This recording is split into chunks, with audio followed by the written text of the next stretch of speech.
రాష్ట్రంలోని పలు అభివృద్ధి ప్రాజెక్టులకు నిధులు, అనుమతులు మంజూరు చేయాలని ప్రధాని నరేంద్ర మోదీకి ముఖ్యమంత్రి రేవంత్ రెడ్డి విజ్ఞప్తి చేశారు. ఢిల్లీలో ప్రధాని మోదీతో సమావేశమైన CM Revanth Reddy Hyderabad metro rail రెండో దశ, ట్రిపుల్-ఆర్ దక్షిణ భాగం, మూసీ పునరుజ్జీవన ప్రాజెక్టుకు సహకరించాలని కోరారు. రీజనల్ రింగ్ రైల్, డ్రైపోర్ట్లు, సెమీకండక్టర్ మిషన్ మంజూరు చేయాలని ప్రధానికి సీఎం విజ్ఞప్తి చేశారు. ఢిల్లీలో ప్రధాని నరేంద్ర మోదీని ముఖ్యమంత్రి రేవంత్ రెడ్డి కలిశారు. మంత్రి శ్రీధర్ బాబుతో కలిసి ప్రధాని నివాసంలో సుమారు గంట పాటు భేటీ అయిన సీఎం రాష్ట్రానికి సంబంధించిన పలు అంశాలు మోదీ దృష్టికి తీసుకువెళ్లారు. రాష్ట్రంలో చేపడుతున్న వివిధ ప్రాజెక్టులకు కేంద్ర ప్రభుత్వం సాయం అందించాలని కోరారు. మెట్రో రైలును హైదరాబాద్లోని అన్ని ప్రాంతాలకు అందుబాటులోకి తెచ్చేందుకు ఉద్దేశించిన రెండో దశ మెట్రోకు అనుమతి ఇవ్వాలని కోరారు. 10 ఏళ్లుగా హైదరాబాద్ మెట్రో విస్తరణపై గత ప్రభుత్వం దృష్టి సారించలేదని ప్రధాని దృష్టికి తీసుకువెళ్లారు. మెట్రో రెండో దశ కింద 24,269 కోట్ల అంచనా వ్యయంతో 76.4 కిలోమీటర్ల పొడవైన 5 కారిడార్లను ప్రతిపాదించామని వివరించారు. రీజనల్ రింగ్ రోడ్డు ఉత్తర భాగంలో ఇప్పటికే 90% భూసేకరణ పూర్తయినందున దక్షిణ భాగాన్ని వెంటనే మంజూరు చేయాలని ప్రధానికి రేవంత్ రెడ్డి విజ్ఞప్తి చేశారు. ఉత్తర భాగంతో పాటే దక్షిణ భాగం పూర్తయితే ట్రిపుల్-ఆర్ ను పూర్తిగా సద్వినియోగం చేసుకోగలమని వివరించారు.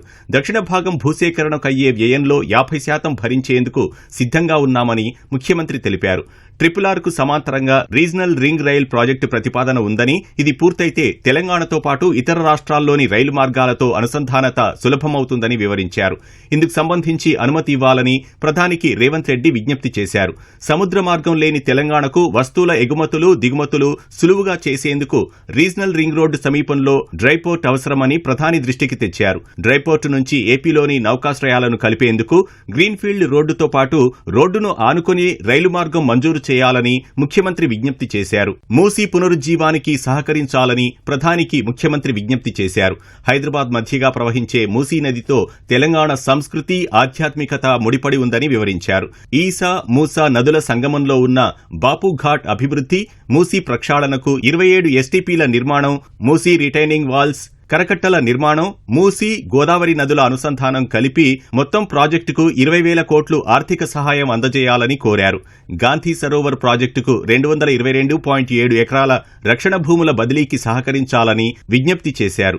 సైబర్ నేరాలు, డ్రగ్స్ కేసులు పెరగడం, రాష్ట్రంలో పెరిగిన పట్టణాలు, ఇతర అవసరాల దృష్ట్యా తెలంగాణకు అదనంగా 29 ఐపీఎస్ పోస్టులు మంజూరు చేయాలని కోరారు. ఇండియా సెమీకండక్టర్ మిషన్ ప్రాజెక్టును రాష్ట్రంలో ఏర్పాటు చేసేందుకు అనుమతించాలని ప్రధానికి ముఖ్యమంత్రి రేవంత్ రెడ్డి విజ్ఞప్తి చేశారు.